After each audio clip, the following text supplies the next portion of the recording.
Umabot na sa halos 13,000 pamilya ang nanunuluyan ngayon sa mga evacuation centers matapos na lumikas dahil sa banta ng Bulkang Mayon. At dahil siksikan, problema ngayon ng mga evacuees ang kakulangan sa supply ng tubig at maayos na palikuran. Ito ang balita ni Alan Manansala. Halos hindi nakasya sa mga evacuation center ang libu-libong pamilya dito sa Albay na lumikas dahil sa patuloy na mataas na aktibidad ng Bulkan Mayon. Sa pinakahuling tala ng Albay Public Safety and Emergency Management Office o APSIMO, umabot na sa kabuang 12,739 ang bilang ng mga pamilyang pansamantalang naninirahan sa mga evacuation center. Lumikas ang mga ito mula sa 39 na barangay na sakop ng 6 km Permanent Danger Zone at 8 km Extended Danger Zone. At dahil nadagdagan ang bilang ng mga evacuee, nadagdagan rin ang mga paaralang ginagamit sa evacuation center.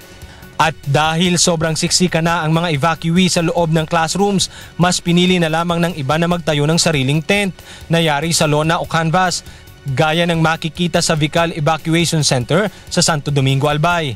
Sa Vical High School, hindi na rin kasya sa siyam na classroom ang nasa 626 na pamilya na nakatira doon ngayon. Kasi hindi naman sila ma-accommodate dito sa classroom. Maraming family sila, tsaka siyempre yung mga pangailangan nila, hindi naman kaya sa classroom. Walang mga facilities ang classroom. Si Mang Erwin Rodriguez, kinakailangan ulit magtayo ng panibagong kubo na yari sa Kawayan at Anahaw dahil nagrereklamo na ang kanyang pamilya sa mainit at masikip na dati nilang tinutuluyan. Siksikan kami dyan. Sa ako, mainit. Yung pamilya ko lang, yung tao lang.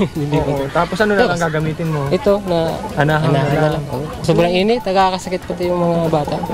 Sa sobrang dami ng mga evacuee, nagkukulang ang supply ng tubig at hindi rin sapat ang mga palikuran na idinadaing na ng maraming pamilya.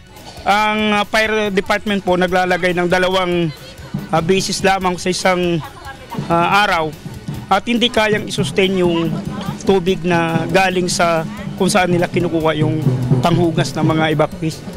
Ayon sa lokal na pamahalaan ng Albay, hanggat hindi bumabalik sa normal ang Bulkan Mayon, ay posibleng abutin pa ng 3 buwan bago tuluyang makauwi sa kanilang mga tahanan ang ating mga kababayan.